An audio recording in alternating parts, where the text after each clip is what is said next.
나는 내 인생, 내 커리어에서 이런 선수는 평생 본 적이 없어. 나폴리의 루치아노 스팔레티 감독이 또 한 번 김민재를 향해 엄지를 치켜세웠다는 소식입니다. 세계 최고 센터백, 우리 공격수 아무것도 못해. 거기에 더하여 이젠 상대팀 감독도 김민재를 극찬하고 나서 화제가 되고 있습니다. 이번 영상에서는 스팔레티 감독과 상대팀 감독의 김민재에 대한 평가와 이적 관련 소식에 대해 알아보겠습니다. 나폴리는 20일 이탈리아 토리노의 홈구장에서 열린 22-23 시즌 세리에 A 27라운드 토리노와의 원정 경기에서 4대0으로 크게 이겼습니다. 이날 경기에서 대한민국 국가대표 수비수 김민재가 풀타임을 소화하며 나폴리의 무실점 완승을 이끌었습니다. 지난 4일 라치오에 0대1로 패하며 리그 8연승을 마감했던 나폴리는 이날 경기로 다시 2연승을 달리며 리그 23승 2무 2패로 승점 71점을 획득하여 리그 선두 자리를 굳건히 지켰습니다. 승점 52점으로 리그 2위에 자리한 라치오와 승점 19점 차로 벌리며 무난하게 우승을 향해 나아가고 있습니다. 김민재는 토리노와의 원정 경기에 선발 출전해 풀타임을 소화하며 빠른 스피드와 한 박자 빠른 예측 수비로 상대 공격을 막아냈습니다. 김민재는 몸을 사리지 않고 태클 등을 시도하며 철벽 수비를 선보였습니다. 스팔레티 감독의 전폭적인 신뢰를 받고 있는 김민재는 시종 그라운드를 누비며 나폴리의 수비 벽을 튼튼히 한 것은 물론 간간히 중원에서 스피드를 앞세워 돌파하며 공격을 지원하기도 했는데요. 스팔레티 감독은 경기가 끝난 후 인터뷰에서 나는 내 인생, 내 커리어에서 김민재와 같은 기술과 능력을 갖춘 선수를 거의 본 적이 없다. 정말 놀라운 선수이며 언제나 공격적으로 임한다. 김민재 같은 선수를 경기에서 빼는 건 정말 어렵다. 매 경기 선발로 나설 자격이 있는 선수다. 감독 입장에서는 어떤 선수가 어떤 결과를 가져올 수 있는지를 고민하며 선수를 선택하기 마련이다라며 김민재의 공격 능력을 칭찬했습니다. 김민재는 지난 프랑크푸르트와의 챔피언스리그 경기에서도 드리블 돌파 이후 슈팅으로 상대 선수들을 깜짝 놀라게 한 바 있는데요. 스팔레티 감독이 김민재의 공격 능력을 칭찬하는 것도 이상한 일이 아닙니다. 페네르바트를 거쳐 나폴리에 입단한 김민재는 최고의 수비수로 주목받고 있습니다. 그리고 세리에 A 선두를 달리고 있는 나폴리 전력의 핵심 중 하나입니다. 스팔레티 감독의 칭찬에 이어 상대팀 감독인 토리노의 이번 유리치 감독도 김민재에 대한 칭찬을 이어갔습니다. 유리치 감독은 경기가 끝난 후 인터뷰에서 토리노 공격수 사나브리아가 부진했다는 질문에 사나브리아는 세계 최고 수비수인 김민재를 상대했고 그가 공을 거의 만지지 못한 것은 정상이다. 나는 언제나 상대팀까지 고려한다. 만약 김민재 같은 세계 최고 중 한 명인 선수를 상대하게 된다면 공을 건드리기 힘들다. 또 그 밖의 상황에서는 자신의 플레이를 좀 더 잘 해냈다. 우리 팀 플레이는 만족스럽지만 오늘 같은 상대 수비를 만난다면 다 어렵다라고 설명했습니다. 김민재의 나폴리가 역사적인 시즌을 쓰고 있는 가운데 이탈리아 매체 나폴리 피오에 따르면 이미 김민재에게 접촉한 팀이 있다고 하는데요. 바로 파리 생제르맹입니다. 파리 생제르맹은 현재 마르퀴뉴스와 세르히오 라모스가 센터백 라인을 꾸리고 있습니다. 하지만 86년생인 라모스의 나이 때문에 고민하고 있습니다. 이에 따라 김민재를 꾸준하게 관찰해왔는데요. 나폴리 피오에 따르면 파리 생제르맹은 김민재 영입을 시도했다.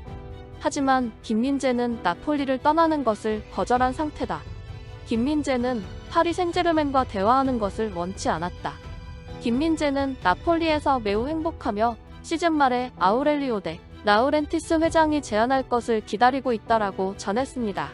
매 경기 이어지는 김민재의 활약에 빅클럽들이 관심을 갖고 있습니다. 대표적으로 맨체스터 유나이티드가 김민재 영입에 관심을 가졌는데요. 최근 맨유는 김민재를 관찰하러 스카우트까지 파견했다고 전해지고 있습니다. 유럽 축구 이적시장 전문가 파브리시오 로마노는 5일 자신이 운영하는 유튜브 채널에서 맨유 스카우트들은 김민재를 관찰하기 위해 나폴리와 지난 라치오 경기를 보러 왔다라고 말하면서 맨유의 관심을 인정했습니다.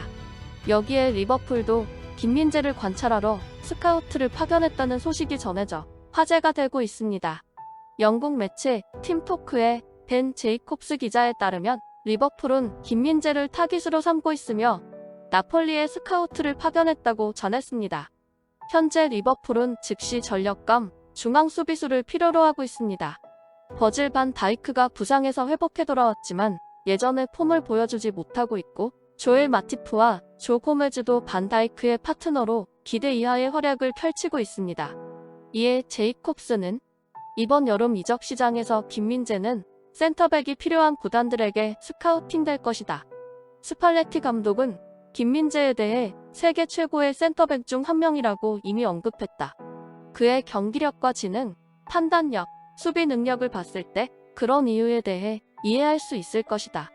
프리미어리그 클럽들이 확실히 그를 지켜보고 있다라고 밝히면서 맨유와 리버풀을 구체적으로 언급했습니다. 하지만 맨유는 김민재의 영입이 쉽지 않을 수도 있을 것이라고 말했는데요. 맨유는 현재 이런 유형의 선수의 영입에 있어서 난처한 상황에 놓여 있다. 왜냐하면 김민재는 반드시 선발 출전하는 센터백 자리를 원하기 때문에 맨유는 김민재를 영입하는데 차질이 생길 수도 있다. 그리고 맨유에게는 이미 바란과 마르티네스라는 조합이 있기 때문이다라고 밝혔습니다. 하지만 제이콥스는 김민재를 영입하게 되면 현재 선발 라인업에서 센터백을 제외할 의향이 있는 팀이 있다고 밝혔습니다. 토트넘이 그런 구단 중 하나이다. 그들은 김민재를 주전 센터백으로 삼기 위해 영입하려 하고 리버풀 또한 마찬가지다. 그래서 난 두 구단이 맨유보다 다소 유리할 것이라고 생각한다. 에릭 테나흐 감독이 포백을 사용하고 바란과 마르티네스가 잘 맞으면 김민재를 설득해서 올드 트래퍼드에 데려오기란 극히 어려워질 것이다. 특히 김민재가 26살이므로 규칙적으로 즉시 뛰고 싶어 할 것이다 라고 전했습니다. 한편 유럽축구연맹은 17일 22-23 시즌 챔피언스리그 8강 및 4강 대진 추첨식을 진행했는데요. 흥미로운 매치업들이 성사됐습니다. 여기에서 김민재가 속한 나폴리는 AC 밀란과 맞대결을 펼치게 됩니다. 이번 시즌 나폴리는 역사적인 시즌을 보내고 있는데요. 구단 역사상 최초로 챔피언스리그 8강에 진출해 어느 대회보다 동기부여도 충만합니다. 나폴리는 내친 김에 더 높은 곳을 원하고 있는데요. 8강에서 레알, 맨시티, 뮌헨 등 우승 후보들을 피했고 AC 밀란을 꺾고 4강에 진출한다고 하더라도 벤피카, 인터 밀란전 승리자와 격돌하게 됩니다. 결승에 오르기 전까지 레알, 맨시티, 뮌헨, 첼시를 만나지 않을 수 있다는 것인데요. 하지만 나폴리에게는 불길한 징크스가 하나 있습니다. 바로 챔피언스리그 첫 진출팀은 결코 우승하지 못한다는 징크스입니다. 대표적인 사례로 18-19 시즌 결승전에서 토트넘이 구단 역사상 최초로 결승에 올랐지만 리버풀에 0-2로 패한 적이 있습니다. 하지만 흥미로운 점은 8강에 오른 8팀 중 나폴리를 제외한 모든 팀이 최소 한 번 이상 챔피언스리그 결승 경험이 있다는 점입니다. 맨시티와 나폴리를 제외한 나머지 팀들은 챔피언스리그 우승 경험이 있는 팀입니다. 하지만 여기서 우승 경험이 없는 맨시티도 20-21 시즌 결승에 오른 바 있는데요. 챔피언스리그 결승 경험이 없는 나폴리에게 이 징크스가 적용될지 귀추가 주목됩니다. 한편 김민재는 3월 A매치 기간 동안 한국 축구 대표팀에 합류하게 되는데요.